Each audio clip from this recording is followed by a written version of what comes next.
Special खोज है। ओ हो दर्द बा कोनो मेहरारू के दर्द बा।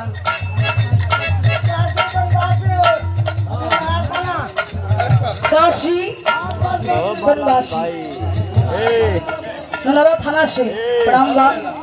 बहुत दुख मजत होगा। आदरणीय गुड्डू यादव जी अंधों की धरती से 100 रुपए का पुरस्कार है। प्रणाम भाई आशीर्वाद के करना है। कैसे कहले है ध्यान निहन मेरा के दर्द बात दुख बात पर्दा के मनावत है। ये है कहीं जैसे याद ना भलाई चलता कहीं जैसे याद ना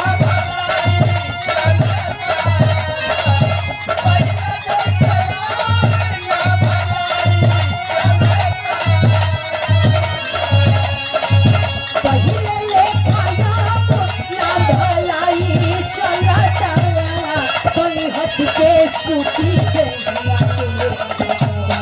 चलता कोई हट के सूती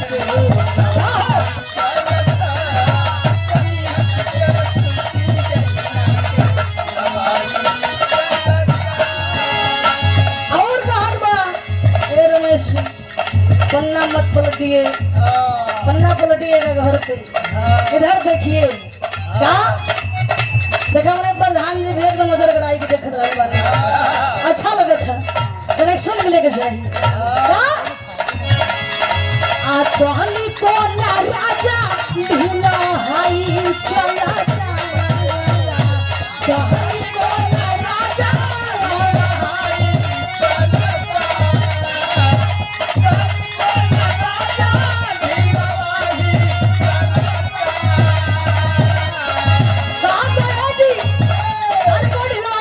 एकदम सीरियस मैटर है। कहानी को न सैया ढिलावाई चलता तनी हट के सूती देहिया चलता जवन जो हट वाली ना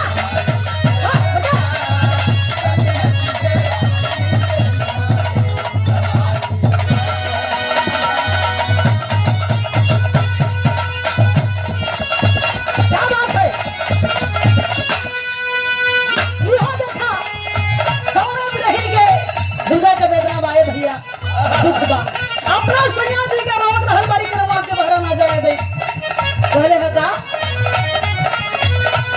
अरे जाए के अरे जाए के विदेश रहल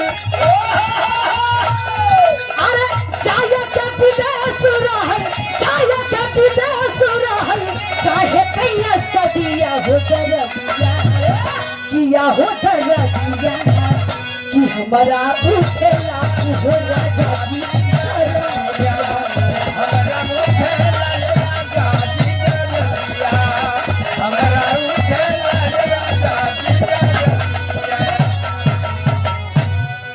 भैया देव भैया पूजा पाठ भी हो गई प्रसाद भी बट गई धूम धरना भी हो गई तमाम।